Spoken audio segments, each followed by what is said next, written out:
So, in our personalism, we are warm and caring, but this leads us to lack of objectivity. We are concerned with people we know, but unfair to people we don't know.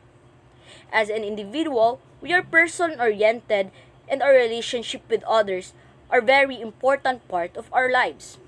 Thus, we are capable of much caring and concern for others.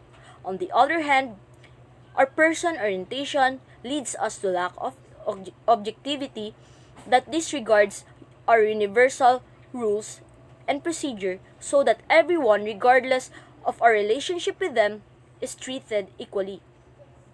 Then, in our flexibility, we compromise precision and discipline. We are joyful people with a sense of humor, but we can take things with humor all the time, for a serious problem needs a serious analysis.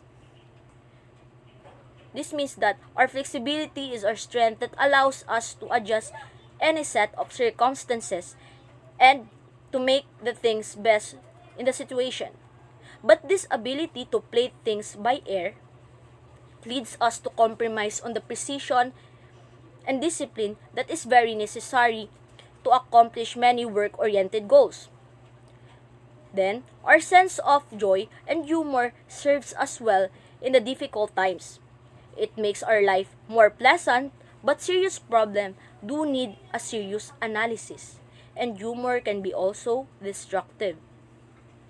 Flexibility means kaya nating makipagsabayan, but there are many doubts in making decision in every tough situation. It may take a long process, and reflection enable us to solve and survive towards the barriers of life. In Shahani's report 1988 explains that the family orientation becomes in a group orientation that prevents us from reaching out beyond the family to the larger community and the nation. So it implies that the family orientation is both strength and weakness, that giving us a sense of rootedness and security. Both are very essential to any form of reaching the others at the same time.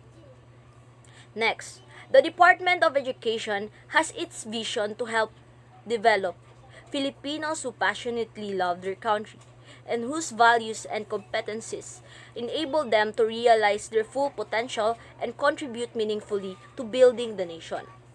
This means that the institution dreams of producing an effective citizen who have a genuine love to their country and skilled enough to contribute to their country's progress.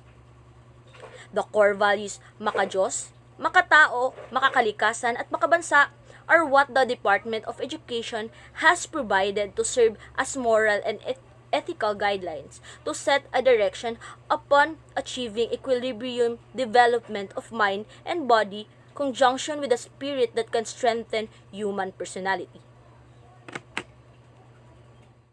Our faith in God is our source of strength, but this makes us dependent on forces outside us. Do nothing that makes us submissive to God's will. So, our faith in God and our religiosity are sources of strength and courage, but they also lead to an external orientation that keep us passive and dependent on forces outside ourselves. Next, we are good at pakikipagkapwa-tao, and so we can easily empathize, but we can at the same time be envious of others. So, as a Filipino, we find pakikipagkapwa-tao and the kanya-kanya mentality living comfortably together in us.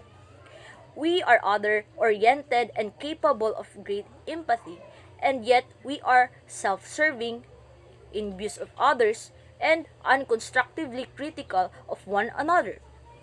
Lastly, we can be hardworking and yet can be lazy and passive in the workplace. We also find that we as a Filipino describe alternately as a hardworking and lazy. Indeed, we see that we are capable of working long and hard at any job.